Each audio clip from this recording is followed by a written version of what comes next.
Star plus के serial झनक में कोई भी कॉन्वर्सेशन एक बार नहीं बल्कि 10 बार होती है, लेकिन अलग अलग लोकेशन पर।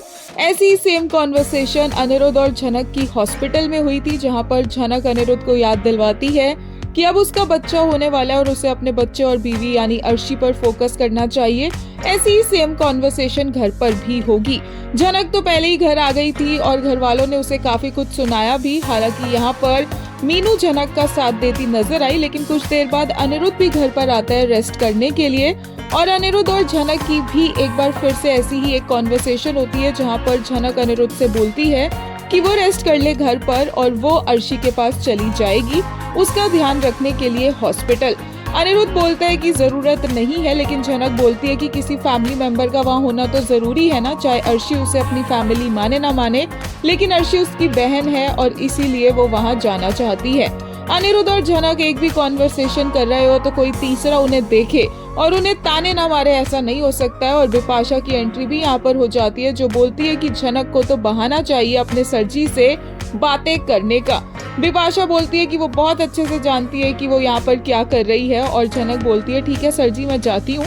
बिपाशा बोलती है कि कहाँ जा रही है झनक, और अनिरुद्ध बोलता है कि वो आपको क्यों बताए कि वो कहाँ जा रही है, आपको बताना उसकी कोई जिम्मेदारी नहीं है और आपका कोई हक नहीं है झनक से पूछने का।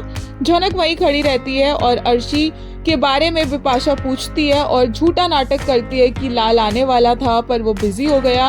और अनिरुद्ध बोलता है कि ये सब दिखावा करने की जरूरत नहीं है, वो जानता है कि कौन कितना सोचता है अर्शी और उसके बारे में।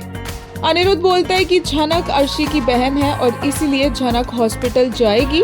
और फिर बिपाशा वहां से चली जाती है और अगेन झनक और अनिरुद्ध की वही सेम कॉन्वर्सेशन होती है, जहां पर अनिरुद्ध बोलता है कि झनक को अपनी आंखों के सामने देखकर उसे सुकून मिलता है, लेकिन झनक बोलती है कि अनिरुद्ध को ये सब बोलने का कोई हक नहीं है और वो बहुत बार क्लैरिफाई कर चुकी है कि वो अनिरुद्ध के साथ कोई भी पर्सनल कॉन्वर्सेशन नहीं करना चाहती है। अनिरुद्ध को झनक की ये बातें बार बार सुनकर काफी गुस्सा आता है और शायद फैंस को भी ऐसा ही लगेगा आने वाला ये एपिसोड देखकर। हम आपको बता दें झनक हॉस्पिटल जाएगी और वहां पर उसे इन्फॉर्म किया जाएगा कि अर्शी की कंडीशन अब स्टेबल है और इसीलिए अर्शी की डिलीवरी उसी वक्त की जा सकती है। हॉस्पिटल में झनक के साथ साथ अर्शी के पेरेंट्स भी होंगे और सृष्टि झनक से पूछेगी कि क्या बात हुई है डॉक्टर से, और जब वो सुनेंगे कि डिलीवरी अभी हो रही है तो वो भी शॉक रह जाएंगे। और अनिरुद्ध तो अभी यहाँ पर है भी नहीं, वो घर पर है और घर पर उसके बाकी के फैमिली मेंबर्स आकर उससे पूछ रहे हैं कि कैसे चल रहा है अर्शी का सब कुछ, और सब अपना अपना क्लैरिफिकेशन दे रहे हैं कि वो क्यों हॉस्पिटल नहीं आ पाए अर्शी से मिलने के लिए।